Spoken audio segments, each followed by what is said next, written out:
Hello and welcome to the path of study. Friends, इस video में हम स्थानीय स्वशासन या पंचायती राज व्यवस्था से संबंधित प्रश्नों को देखेंगे, तो इस वीडियो के एंड तक बने रहिएगा। हम गारंटी के साथ कह सकते हैं कि स्थानीय स्वशासन से संबंधित कोई भी प्रश्न एग्जाम में अगर आता है तो आपका गलत नहीं होगा। तो आइए स्टार्ट करते हैं वीडियो। यहाँ पे पहला क्वेश्चन दिया गया है, बलवंत राय मेहता समिति की प्रजातांत्रिक विकेंद्रीकरण की सिफारिश के अनुसार। इसके अनुसार यहाँ पे ऑप्शन दिए गए हैं कि जिला, ब्लॉक एवं ग्राम स्तरों पर त्रिस्तरीय प्रजातांत्रिक पंचायती राज संस्थाओं का गठन होना था। दूसरा ऑप्शन दिया गया है, केवल जिला एवं मंडल स्तर पर द्विस्तरीय पंचायती राज संस्थाओं का गठन होना था, या फिर केवल जिला स्तर पर जिला परिषद का गठन प्रस्तावित किया गया था। तो इसमें से ऑप्शन नंबर ए करेक्ट होगा। बलवंत राय मेहता समिति ने अपनी सिफारिश में जिला, ब्लॉक एवं ग्राम स्तरों पर त्रिस्तरीय प्रजातांत्रिक पंचायती राज संस्थाओं के गठन की बात कही थी। तो बलवंत राय मेहता ने त्रिस्तरीय पंचायती राज व्यवस्था की सिफारिश रखी थी। नेक्स्ट क्वेश्चन है, उत्तर प्रदेश में किसी नगर पालिका के अध्यक्ष का निर्वाचन किया जाता है। तो यहाँ पे ऑप्शन दिए गए हैं, यहाँ पे सही उत्तर का चयन करना है कि किन किन आधारों पे नगर पालिका के अध्यक्ष का चुनाव या उनका निर्वाचन किया जाता है। अपने नगर क्षेत्र में निर्वाचित सभी वयस्कों द्वारा। दूसरा है, अपने नगर क्षेत्र की निर्वाचन सूची में सम्मिलित सभी निर्वाचकों द्वारा, नगर निकायों के निर्वाचित सदस्यों द्वारा, या फिर अपने नगर क्षेत्र के वार्डों के निर्वाचकों में से। तो इसमें से कौन सा सही होगा? ऑप्शन नंबर, इसमें दूसरा सही है कि अपने नगर क्षेत्रों की निर्वाचन सूची में सम्मिलित सभी निर्वाचक हैं उनके द्वारा जो है नगर पालिका के अध्यक्ष का चयन होगा। और दूसरा, जितने भी नगर क्षेत्र के जितने भी वार्डों के निर्वाचक हैं उनके द्वारा जो है नगर पालिका के अध्यक्ष का निर्वाचन किया जाएगा। तो इसमें दूसरा और चौथा ऑप्शन सही है। ऑप्शन नंबर इसमें सी करेक्ट होगा। नेक्स्ट क्वेश्चन में सही सम्मिलित नहीं है, जो गलत है उसका चुनाव करना है।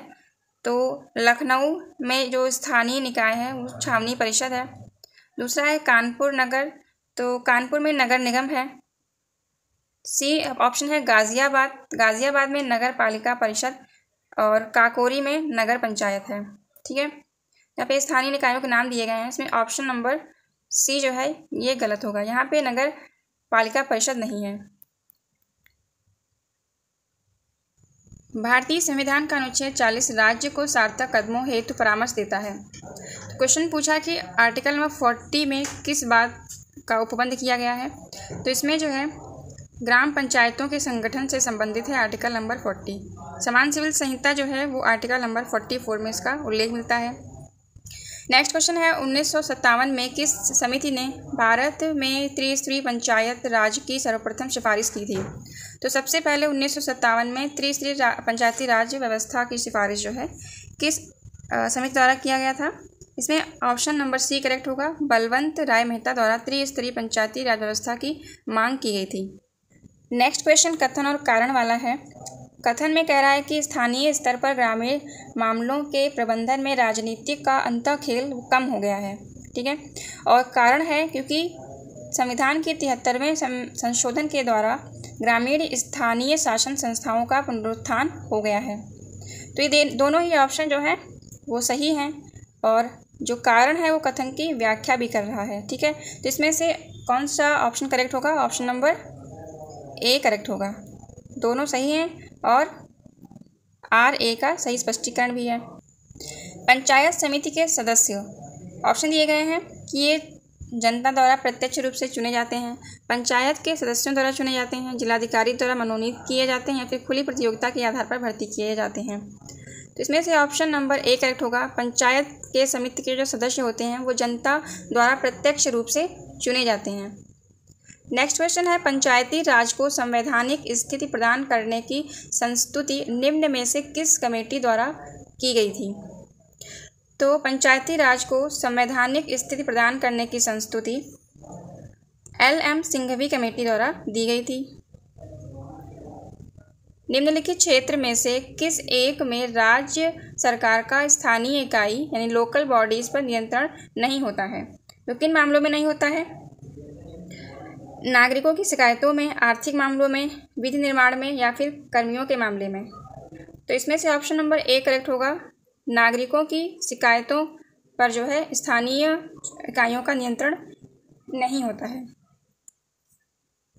ऑप्शन नंबर 1 करेक्ट होगा। नागरिकों की शिकायतों से संबंधित जो भी नियंत्रण होता है वो राज्य सरकार का स्थानीय इकाइयों पर नहीं होता है। अशोक मेहता समिति ने पंचायती राज के लिए किस प्रतिमान की संस्तुति की थी? ठीक है, तो जो अशोक मेहता समिति थी वो पंचायती राज व्यवस्था के कितने स्तरीय जो संस्तुति थी वो दी थी, तो वो द्विस्तरीय उन्होंने बताया था कि द्विस्तरीय पंचायती राज व्यवस्था होनी चाहिए। ठीक है, जबकि बलवंत राय मेहता ने त्रिस्तरीय दी थी। उत्तर प्रदेश में पंचायती राज संस्थाओं में महिलाओं के लिए आरक्षित स्थानों की संख्या कितनी है? ऑप्शन दिए गए हैं कुल स्थानों का 1/3, महिलाओं की आबादी का अनुपात में, कुल स्थानों का 1/4 या फिर परिस्थितियों के अनुसार। तो इसमें ऑप्शन नंबर 1 करेक्ट होगा। कुल स्थानों का 1/3 वो महिलाओं के लिए आरक्षित किया गया है। भारत में स्थानीय शासन के विषय में निम्नलिखित में से कौन सा सही नहीं है? तो इसमें गलत ऑप्शन का चुनाव करना है। ऑप्शन दिए गए हैं भारतीय संविधान के अनुसार परसंघीय प्रणाली में स्थानीय शासन जैसी कोई स्वतंत्र कोटि या इकाई नहीं है। तो यही ऑप्शन क्या है? गलत है, सही नहीं है, क्योंकि भारतीय संविधान में स्थानीय शासन को स्वतंत्र बॉडी के रूप में यहाँ पे रखा गया है। नेक्स्ट ऑप्शन दिया गया है स्थानीय निकायों के 30% स्थान स्त्रियों के लिए आरक्षित हैं। ऑप्शन सही है। स्थानीय शासन के लिए वित्त का उपबंध एक आयोग द्वारा होता है और स्थानीय निकायों के लिए निर्वाचन का निर्धारण एक आयोग द्वारा होता है। ठीक है, तो इसमें जो है ऑप्शन नंबर 1 करेक्ट होगा। निम्नलिखित में कौन भारतीय संविधान के 73वें संशोधन में सम्मिलित है? जिला पंचायत, क्षेत्र पंचायत, ग्राम पंचायत या फिर नगर पंचायत? तो इसमें से ऑप्शन नंबर कौन सा करेक्ट होगा? बी करेक्ट होगा। जो जिला पंचायत है और क्षेत्र पंचायत है ये 73वें संविधान संशोधन में सम्मिलित किए गए हैं। नेक्स्ट क्वेश्चन है, यहाँ पे एक साइड पे स्थानीय निकाय दिए गए हैं और वहीं दूसरी साइड पे उससे संबंधित राज्यों के नाम दिए गए हैं। तो पहला ऑप्शन दिया गया है उप प्रभाग स्तर पर जिला पंचायत। ये किस राज्य में लागू है? ये इकाई जो है वो असम में लागू है। मंडल प्रजा परिषद ये आंध्र प्रदेश में, जनजातीय परिषद ये मेघालय में, ग्राम पंचायतों का अभाव ये मिजोरम में है। ठीक है, वहाँ पे ग्राम पंचायतें नहीं हैं। तो इस हिसाब से आपका ऑप्शन नंबर ए करेक्ट होगा।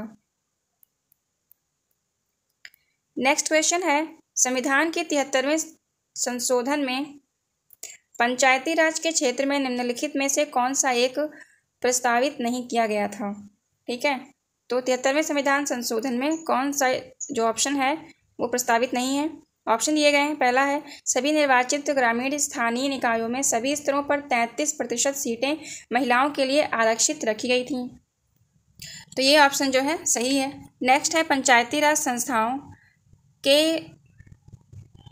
संस्थाओं के लिए संसाधनों के नियंत्रण के लिए राज्य अपने अपने वित्त आयोग का गठन करेंगे। ये ऑप्शन भी करेक्ट है। पंचायती राज निर्वाचित कार्यकर्ता अपने पद पर कार्य करने के लिए अयोग्य ठहराए जाएंगे यदि उनके 2 से अधिक संतानें हैं। तो ऐसा कुछ नहीं है, ये ऑप्शन जो है गलत है। फोर्थ ऑप्शन है यदि पंचायती राज निकायों का राज्य सरकार द्वारा अतिक्रमण या विघटन कर दिया जाता है तो 6 महीने की अवधि में चुनाव कराए जाएंगे। ठीक है, तो 6 महीने के अंतराल के अंदर ही दोबारा वहाँ पे चुनाव होंगे। तो ये ऑप्शन भी करेक्ट है। तो इसमें से कौन सा प्रस्तावित नहीं था? Option number C. स्थानीय शासन की निम्नलिखित में से कौन सी एक विशेषता नहीं है? ठीक है, तो कौन सी विशेषता नहीं है स्थानीय स्वशासन की? वैधानिक स्थिति, स्थानीय समुदाय की भागीदारी, केंद्रीय नियंत्रण या फिर कर आरोपित कर वित्त प्राप्त करने की शक्ति? इसमें से ऑप्शन नंबर सी करेक्ट होगा, केंद्रीय नियंत्रण जो है। नेक्स्ट क्वेश्चन दिया गया है, संविधान के 73वें संशोधन ने प्रावधान किया है। तो ऑप्शन दिए गए हैं पंचायतों के नियमित चुनाव कराने के लिए, महिलाओं के लिए सभी सीटों पर सीटों के आरक्षण के लिए प्रावधान किए गए हैं, राज्य वित्त आयोग की संस्तुति के अनुसार पंचायतों को फंड्स का अनिवार्य रूप से हस्तांतरण करने का प्रावधान है। लास्ट ऑप्शन है 11वीं अनुसूची में दिए विषयों के संबंध में पंचायतों को शक्ति का अनिवार्य रूप से हस्तांतरण की बात की गई है। तो 73वें संविधान संशोधन में ये चारों ये ऑप्शन का प्रावधान किया गया है। तो यहाँ पे ऑप्शन नंबर डी करेक्ट होगा, सभी चारों। 73वें संविधान संशोधन अधिनियम 1992 निर्दिष्ट करता है। यहाँ पे 73वें संविधान संशोधन में दिए गए प्रावधानों का उल्लेख किया गया है। ग्रामीण क्षेत्रों में रोजगार एवं अल्प रोजगार वाले पुरुषों एवं महिलाओं के लिए अर्जक रोजगार का सृजन, मंद कृषि मौसम की अवधि में सहायतार्थी तथा कार्य हेतु इच्छुक समर्थ वयस्कों के लिए रोजगार का चयन, देश में मजबूत एवं जीवंत पंचायती राज संस्थाओं की बुनियाद रखना, ये ऑप्शन आपका करेक्ट है, क्योंकि जो 73वां संविधान संशोधन है वो पंचायती राज संस्थाओं से संबंधित है। ये लास्ट ऑप्शन जो दिया गया है ये भी गलत है। निम्नलिखित राज्यों में से किसमें पंचायती राज संस्था नहीं है? ऑप्शन दिए गए हैं असम, केरल, नागालैंड, मेघालय और त्रिपुरा। तो इसमें नागालैंड और मेघालय में पंचायती राज संस्थाएं नहीं हैं। नेक्स्ट क्वेश्चन कथन और कारण वाला है। इसमें कथन में कह रहा है कि पंचायतों के प्रधान, प्रमुख तथा अध्यक्ष के पदों में महिलाओं के लिए जिनमें अनुसूचित जाति, अनुसूचित जनजाति तथा पिछड़ी जाति की महिलाएं सम्मिलित हैं, आरक्षण से उनके क्रियाकलाप में एक स्पष्ट परिवर्तन आया है। कारण में बोला है कि ग्रामीण क्षेत्रों की महिलाएं इस आरक्षण की मांग लंबे समय से कर रही थीं। तो इसमें जो है पहला ऑप्शन जो है वो करेक्ट है, लेकिन तो आर जो कारण दिया गया है वो गलत है। ठीक है, तो इसमें ए सही है और आर गलत है। ऑप्शन नंबर सी करेक्ट होगा। पंचायती राज व्यवस्था में शासन प्रणाली की संरचना क्या है?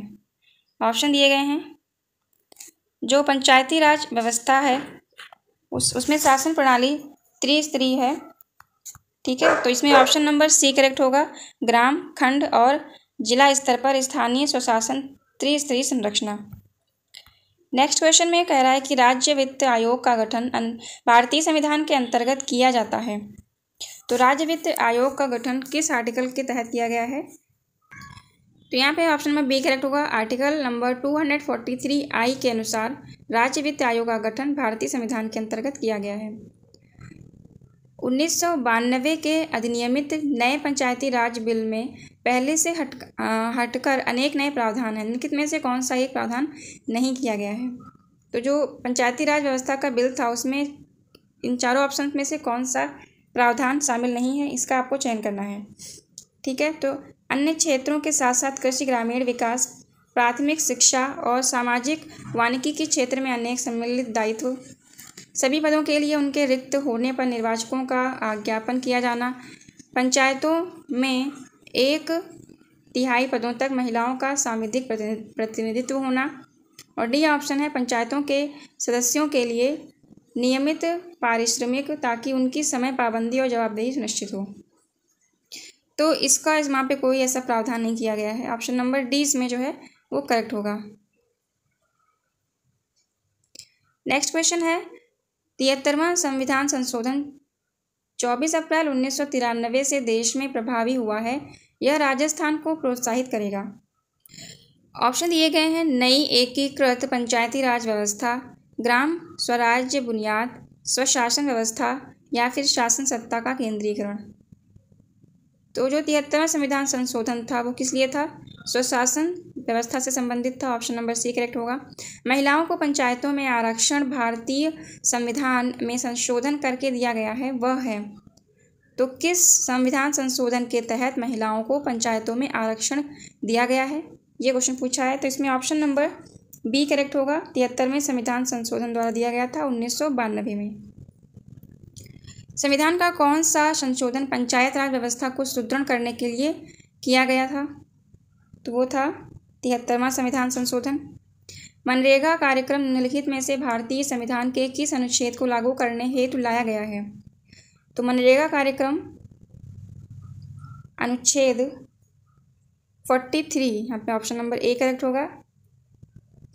आप लोग कमेंट करके बताइए कि आर्टिकल नंबर 43 में भारतीय संविधान में कौन सा उपबंध किया गया है। संविधान के 73वें संशोधन द्वारा पंचायतों को निर्दिष्ट किए जाने वाले कार्य निम्नलिखित को वर्णित हैं। ठीक है, तो इसमें जो है ऑप्शन नंबर ए करेक्ट होगा। 11वीं सूची, 11वीं सूची में पंचायती राज व्यवस्था की बात की गई है और 12वीं अनुसूची में नगर पालिकाओं की बात की गई है। ठीक है, निम्नलिखित में से कौन सा एक प्राधिकरण किसी राज्य के राज्यपाल को उस विशेष राज्य की पंचायतों द्वारा विनियोजित हो सकने वाले करों और शुल्कों के निर्धारण के सिद्धांतों के विषय में संतुष्टि करता है? जिला योजना समिति, राज्य वित्त आयोग, उस राज्य का वित्त मंत्रालय या फिर उस राज्य के पंचायती राज मंत्रालय। तो ये जो है संबंधित है राज्य वित्त आयोग के सिद्धांतों किससे। ठीक है, नेक्स्ट क्वेश्चन है, भारत में इनमें से कौन सा विषय पंचायती राज संस्थाओं की शक्तियों के अंतर्गत नहीं आता है? तो जुडिशियल रिव्यू जो है वो पंचायती राज संस्थाओं की शक्तियों के अंतर्गत नहीं आता है। महात्मा गांधी राष्ट्रीय ग्रामीण रोजगार गारंटी योजना में आयोजना बनाने, संपादन करने व क्रियान्वयन की जिम्मेदारी निम्न में से किसकी है? ग्राम सभा की है, ग्राम पंचायत की है, राज्य सरकार की है या फिर जिला ग्रामीण विकास अभिकरण की है? तो ये जो है ग्राम पंचायत की जिम्मेदारी है कि वो महात्मा गांधी राष्ट्रीय ग्रामीण रोजगार गारंटी योजना से संबंधित सभी कार्यों का संपादन करेगी। नेक्स्ट क्वेश्चन में पूछा है कि पंचायती राज व्यवस्था में न्याय पंचायतों को किसी को बंदी बनाए जाने की सजा देने का अधिकार निम्नलिखित में से किस राज्य में है? तो पंचायती राज व्यवस्था के अंतर्गत किसी भी बंदी को सजा देने का अधिकार जो है वो बिहार राज्य को है।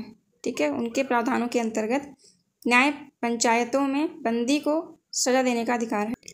वह राज्य जिसने सबसे पहले पंचायती राज स्वीकार किया था, सबसे पहले पंचायती राज राजस्थान ने स्वीकार किया था, राजस्थान के नागौर जिले में।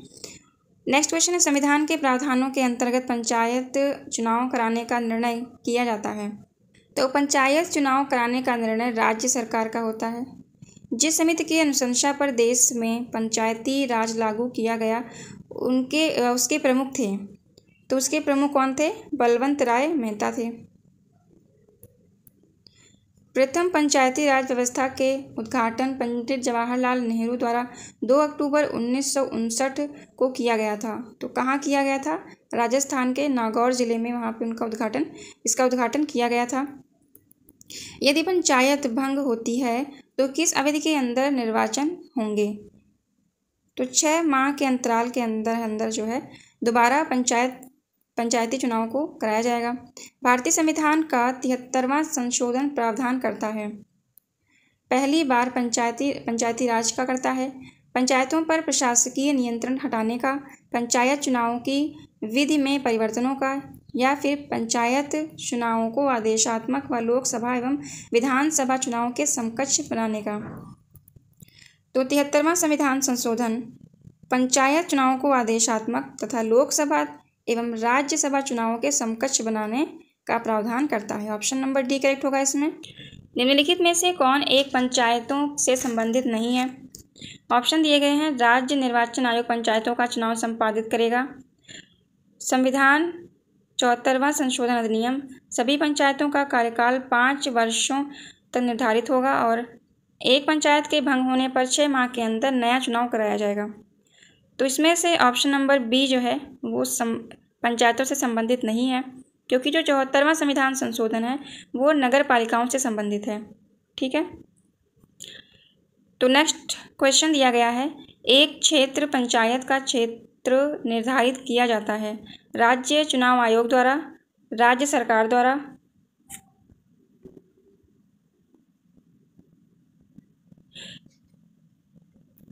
तो ये जो है राज्य सरकार द्वारा निर्धारित किया जाता है एक क्षेत्र पंचायत का कितना एरिया होगा। ठीक है, नेक्स्ट क्वेश्चन में पूछा है, पंचायती राज एक व्यवस्था है। ऑप्शन दिए गए हैं, स्थानीय स्तर पर स्वशासन की, जैव संबंधी के, त्रिस्तरीय अभिशासन की, लोकतांत्रिक विकेंद्रीकरण की, या फिर पद सोपानिक संरचना की। तो पंचायती राज व्यवस्था ये जो है स्थानीय स्तर पर स्वशासन से संबंधित है और लोकतांत्रिक विकेंद्रीकरण। ठीक है, तो ऑप्शन नंबर बी करेक्ट होगा, पहला और तीसरा इसमें सही है। पंचायती राज की 3 स्तरीय प्रणाली में आते हैं, कौन कौन से इसमें 3 स्तरीय प्रणाली में आते हैं? तो ग्राम पंचायत आती है और पंचायत समिति और जिला परिषद आती है। ठीक है, इसमें ऑप्शन नंबर ये डी जो है वो करेक्ट होगा। पंचायत अधिनियम 1996 के अंतर्गत समाविष्ट क्षेत्रों में ग्राम सभा की क्या भूमिका है या फिर क्या शक्ति है? ऑप्शन दिए गए हैं यहाँ पे। पहला है ग्राम सभा के पास अनुसूचित क्षेत्रों में भूमि का हस्तांतरण रोकने की शक्ति होती है। ठीक है, तो ये सही है। नेक्स्ट है ग्राम सभा के पास लघु वनोपज का स्वामित्व होता है, ये भी सही है। नेक्स्ट है अनुसूचित क्षेत्रों में किसी भी खनिज के लिए खनन का पट्टा अथवा पूर्वेक्षण लाइसेंस प्रदान करने हेतु ग्राम सभा की अनुशंसा आवश्यक है। तो ये जो है गलत है, ऐसा कुछ कोई प्रावधान नहीं है। इसमें ऑप्शन नंबर 1 और 2 करेक्ट होगा, केवल 1 और 2। नेक्स्ट क्वेश्चन कथन और कारण वाला है। कथन में कहा है कि स्थानीय निकायों को वित्तीय सहायता प्रदान करने हेतु उपायों पर विचार करने के संबंध में संघीय वित्त आयोग की कोई भूमिका नहीं है। कारण दिया गया है क्योंकि संविधान के 73वें और 74वें संविधान संशोधन के बावजूद स्थानीय शासन संविधान की 7वीं अनुसूची के अंतर्गत राज्य विषय में ही बना हुआ है। तो इसमें जो है आर सही है। ठीक है, और जो ए है वो गलत है। ऑप्शन नंबर डी करेक्ट होगा। नेक्स्ट क्वेश्चन में पूछा है कि उत्तर प्रदेश में जिला पंचायत का अध्यक्ष निर्वाचित होता है। ऑप्शन दिए गए हैं यहाँ पे।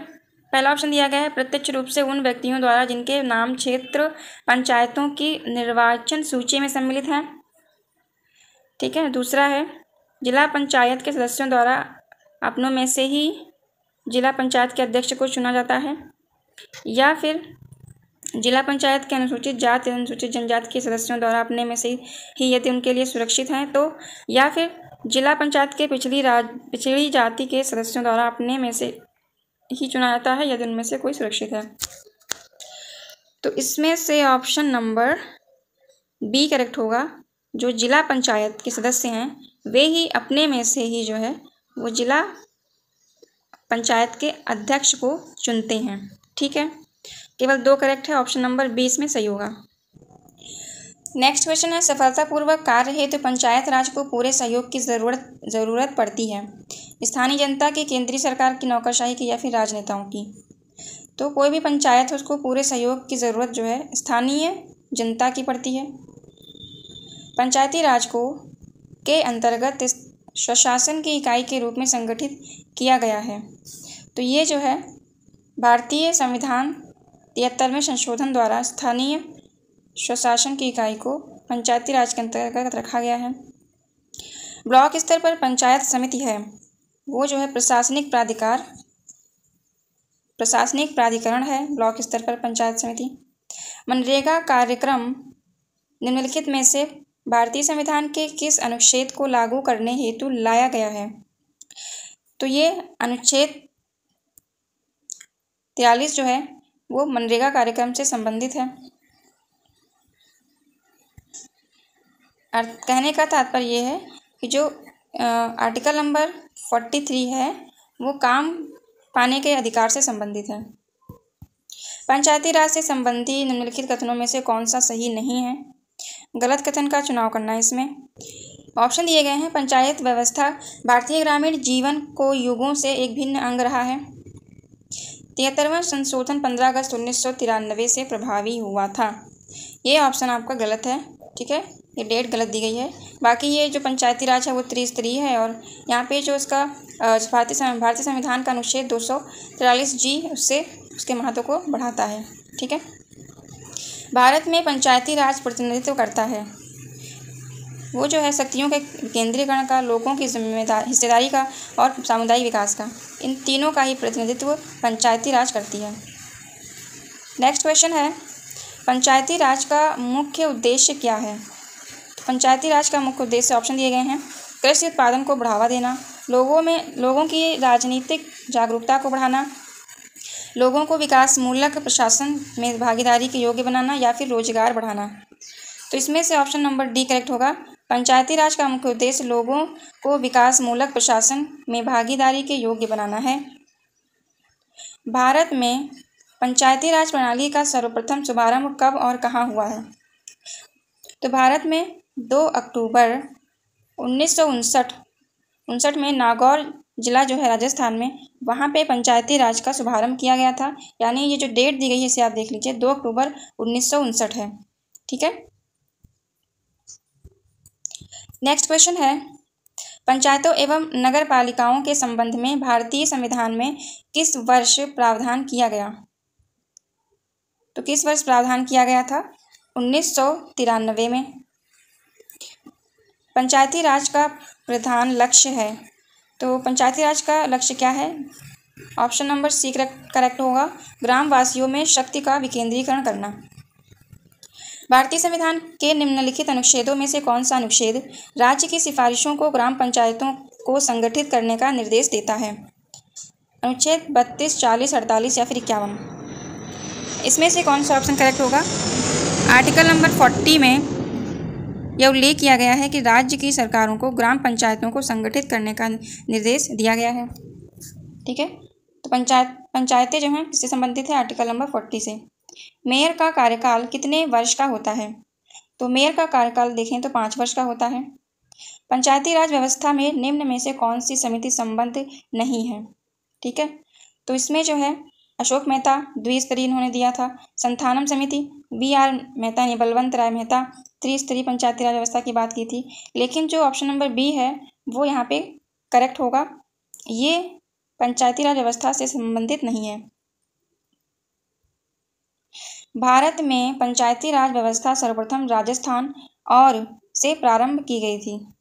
तो सबसे पहले तो राजस्थान से प्रारंभ की गई थी, और दूसरा राज्य कौन सा है जहाँ पे पंचायती राज व्यवस्था लागू की गई थी? वो है आंध्र प्रदेश। भारत के संविधान में पंचायतों तथा नगर पालिकाओं से संबंध 73वें और 74वें संवैधानिक संशोधन जब हुए उस समय भारत के प्रधानमंत्री कौन थे? ठीक है। तो जब देश में पंचायती राज व्यवस्था लागू हुई थी उस समय भारत के प्रधानमंत्री कौन थे? ऑप्शन नंबर इसमें सी करेक्ट होगा, PV नरसिम्हा राव उस समय भारत के प्रधानमंत्री थे। नेक्स्ट क्वेश्चन दिया गया है, ये जो है भारत में महानगर योजना समिति से संबंधित है। ऑप्शन दिए गए हैं इसमें, भारतीय संविधान के प्रावधानों के अंतर्गत गठित होती है। ठीक है। उस महानगरीय क्षेत्र के लिए विकास योजना प्रारूप तैयार करती है, और उस महानगरीय क्षेत्र में सरकार की प्रायोजित योजनाओं को लागू करने का पूर्ण दायित्व महानगर योजना समिति का है। तो इसमें से ऑप्शन नंबर केवल 1 और 2 सही हैं। ठीक है। नेक्स्ट क्वेश्चन है, पंचायती राज किस सूची का विषय है? पंचायती राज समवर्ती सूची का विषय है, संघ सूची यानी केंद्र का, या फिर राज्य या फिर शेषाधिकारों की सूची का विषय है? तो ये जो है राज्य सूची का विषय है। नेक्स्ट क्वेश्चन में सही ऑप्शन का चुनाव करना है।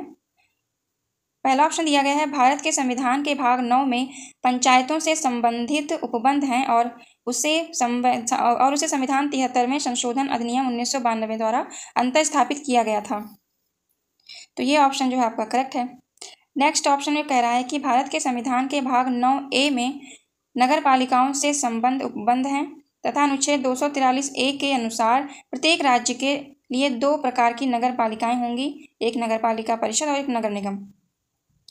तो ऐसा कोई प्रावधान नहीं किया गया है। ठीक है।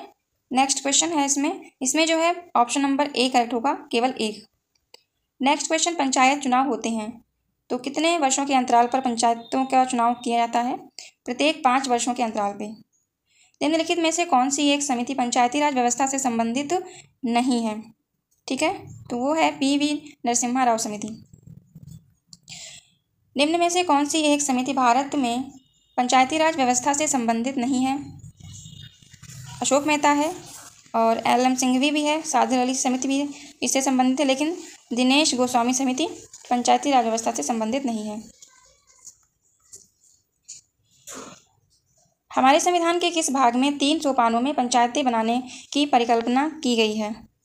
तो किस भाग में पंचायतों का वर्णन है भाग 9 में। संविधान की 11वीं अनुसूची निम्नलिखित में से किससे संबंधित है? ऑप्शन दिए गए हैं नगर पालिका, पंचायती राज, केंद्र राज्य संबंध या फिर भ्रष्टाचार निवारण से। तो जो 11वीं अनुसूची है वो पंचायती राज से संबंधित है। 12वीं अनुसूची वो नगर पालिकाओं से संबंधित है। नेक्स्ट क्वेश्चन में पूछा है कि जिस समिति ने लोकतांत्रिक विकेंद्रीकरण और पंचायत राज की सिफारिश की उसका सभापति कौन था? ठीक है, तो ऑप्शन दिए गए हैं, इसमें से कौन सा ऑप्शन करेक्ट होगा? ऑप्शन नंबर डी बलवंत राय मेहता। ठीक है, बलवंत राय मेहता ने त्रिस्तरीय स्वशासन की बात की थी, पंचायती राज व्यवस्था की बात की थी और वही पूरे देश में लागू है, जिसके आधार पे हम कह सकते हैं कि लोकतांत्रिक विकेंद्रीकरण और पंचायती राज सिफारिश जो है उसके सभापति कौन थे? वो बलवंत राय मेहता जी को बनाया गया था। नेक्स्ट क्वेश्चन है भारत में महिलाओं के लिए स्थान आरक्षित हैं। तो भारत में महिलाओं के लिए कहाँ स्थान आरक्षित हैं? पंचायती राज संस्थाओं में, राज्य विधानसभा में, लोकसभा में या फिर मंत्रिपरिषद में? तो इसमें जो है ऑप्शन नंबर ए करेक्ट होगा। पंचायती राज संस्थाओं में महिलाओं के लिए सीटों का आरक्षण किया गया है। पंचायत समिति के सदस्य ऑप्शन दिए गए हैं, खंड विकास अधिकारी द्वारा मनोनीत किए जाते हैं, जिला पंचायत अध्यक्ष के द्वारा मनोनीत किए जाते हैं, प्रत्यक्ष रूप से जनता द्वारा निर्वाचित होते हैं या फिर ग्राम पंचायत के सदस्यों द्वारा अप्रत्यक्ष रूप से निर्वाचित किए जाते हैं।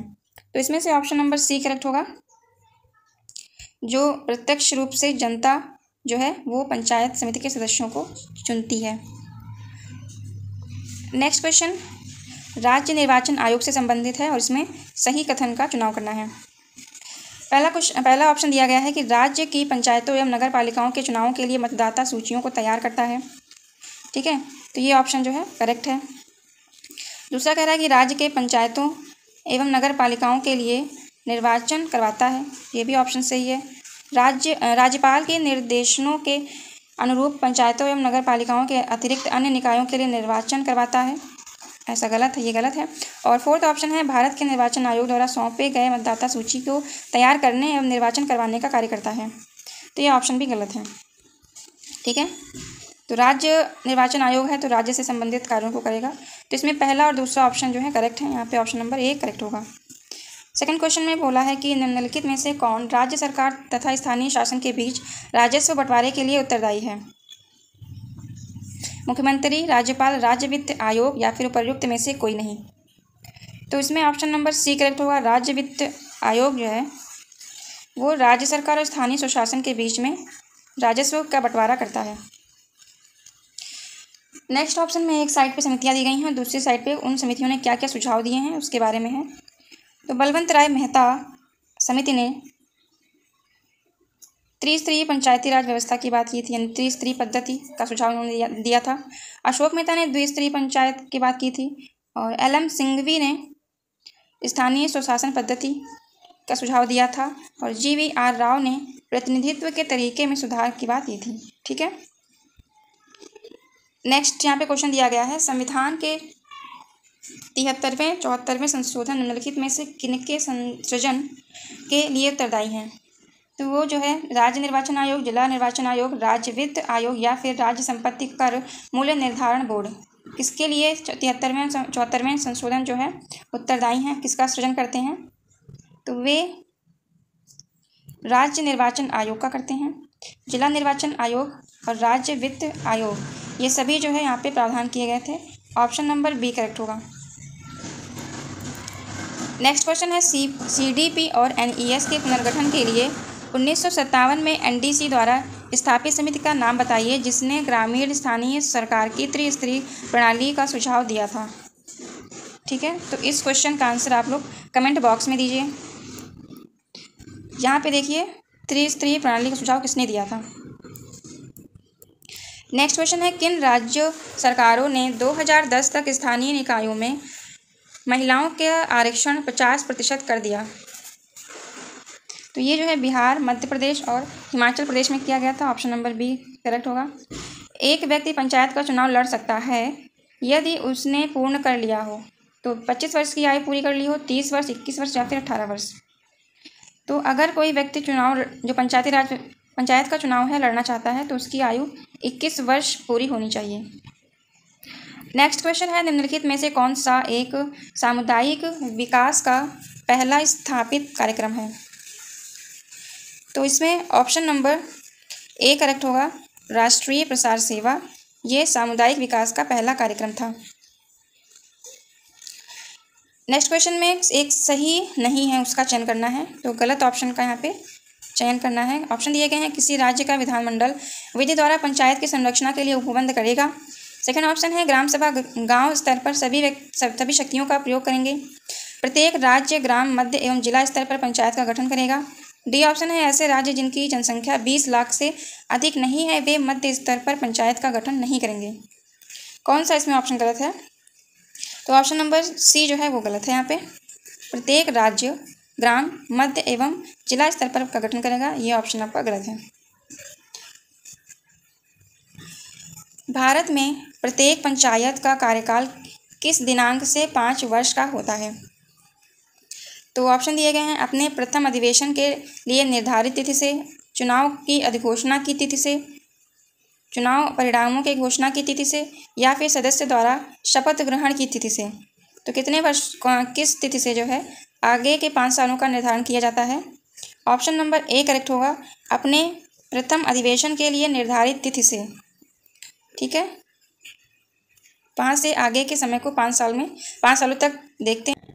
नेक्स्ट क्वेश्चन दिया है, भारत के पंचायती राज व्यवस्था का वास्तुकार किसे कहा जाता है? ठीक है, तो भारत के पंचायती राज व्यवस्था का वास्तुकार कौन है?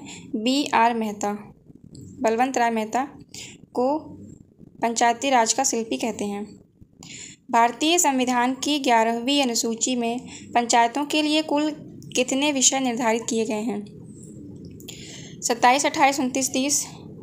तो 11वीं अनुसूची में पंचायतों के लिए कुल 29 विषयों का निर्धारण किया गया है। नेक्स्ट क्वेश्चन है, पंचायती राज व्यवस्था का मूल उद्देश्य क्या सुनिश्चित करना है? ऑप्शन दिए गए हैं, विकास में जन भागीदारी, राजनीतिक जवाबदेही, लोकतांत्रिक विकेंद्रीकरण, या फिर वित्तीय संग्रहण। इसमें से कौन सा उद्देश्य को सुनिश्चित करना है? तो विकास में जन भागीदारी को सुनिश्चित करना, ऑप्शन नंबर ए होगा। इसके अलावा लोकतांत्रिक विकेंद्रीकरण को, इसके उद्देश्य को सुनिश्चित करना। तो पहला और तीसरा जो है करेक्ट है। विकेंद्रीकरण प्रणाली की सिफारिश किसने की थी? विकेंद्रीकरण की सिफारिश की थी बलवंत राय मेहता ने, ऑप्शन नंबर सी करेक्ट होगा इसमें। निम्नलिखित में से कौन पंचायतों की वित्तीय स्थिति का पुनरावलोकन करने के लिए वित्त आयोग का गठन करता है? संबंधित राज्य का मुख्यमंत्री, संबंधित राज्य का वित्त मंत्री, राज्यपाल, या फिर पंचायती राज मंत्री। तो इसमें ऑप्शन नंबर सी करेक्ट होगा, संबंधित राज्य का राज्यपाल पंचायतों के वित्तीय स्थिति का पुनर्विलोकन करता है और वित्त आयोग का गठन भी करता है। नेक्स्ट क्वेश्चन में पूछा है, संविधान के अंतर्गत पंचायतों में महिलाओं के लिए 1/3 प्रतिनिधित्व की गारंटी कौन सा अनुच्छेद देता है? तो अनुच्छेद 243 घ में महिलाओं को 1/3 प्रतिनिधित्व की गारंटी देता है। ग्राम सभा का अभिप्राय है, ऑप्शन दिए गए हैं, 1 पंचायत क्षेत्र के लोगों से, जिलाधिकारी से अधिसूचित विशिष्ट लोग, ग्राम स्तर के पंचायत क्षेत्र के निर्वाचक नामावली में पंजीकृत लोगों से, या फिर पंचायतों के सदस्यों से। तो जो ग्राम सभा है उसका अभिप्राय ग्राम स्तर के पंचायत क्षेत्र के निर्वाचक नामावली में पंजीकृत लोगों से है। ऑप्शन नंबर इसमें सी करेक्ट होगा। निम्नलिखित में से कौन तृणमूल लोकतंत्र यानी ग्रास रूट डेमोक्रेसी से संबंधित है? लोकपाल, पंचायती राज पद्धति, अंतर्राज्य परिषद, या फिर क्षेत्रीय राजनीति। तो इसमें जो है ऑप्शन नंबर बी करेक्ट होगा, पंचायती राज पद्धति से तृणमूल लोकतंत्र संबंधित है। नेक्स्ट क्वेश्चन है, राज्य वित्त आयोग है एक विधिक संस्था है, असंविधिक संस्था है, संवैधानिक संस्था है, या फिर प्रयुक्त में से कोई नहीं। तो राज्य वित्त आयोग एक संवैधानिक संस्था है। पंचायती राज व्यवस्था अपनाई गई थी लोगों को राजनीतिक जागरूकता प्रदान करने हेतु, लोकतंत्र की शक्तियों का विकेंद्रीकरण के लिए, कृषकों को शिक्षित करने के लिए, या फिर प्रयुक्त में से कोई नहीं। तो इसमें ऑप्शन नंबर बी करेक्ट होगा, लोकतंत्र की शक्तियों का विकेंद्रीकरण करने के लिए पंचायती राज व्यवस्था अपनाई गई। निम्नलिखित में से कौन पंचायतों की संरचना के बाबत उपबंध करने का अधिकृत है? तो राज्यपाल है, राज्य का राज्यपाल, या फिर राज्य का विधानमंडल, भारत की संसद, या भारत का राष्ट्रपति। तो इसमें ऑप्शन नंबर बी करेक्ट होगा। राज्य का विधानमंडल जो है पंचायतों की संरचना का उपबंध करता है। पंचायत चुनावों में अनुसूचित जातियों के लिए पदों का आरक्षण किस राज्य में लागू नहीं होगा? तो ये जो है अरुणाचल प्रदेश में लागू नहीं होगा। निम्नलिखित में से किसे भारत में स्थानीय स्वायत्त का शासन का जनक माना जाता है? अरे यार भाई, निम्नलिखित में से किसे भारत में स्थानीय स्वायत्त शासन का जनक माना जाता है? ऑप्शन दिए गए हैं Lord Dalhousie, Lord Canning, Lord Curzon, या फिर लॉर्ड रिपन। तो इसमें जो है ऑप्शन नंबर डी करेक्ट होगा।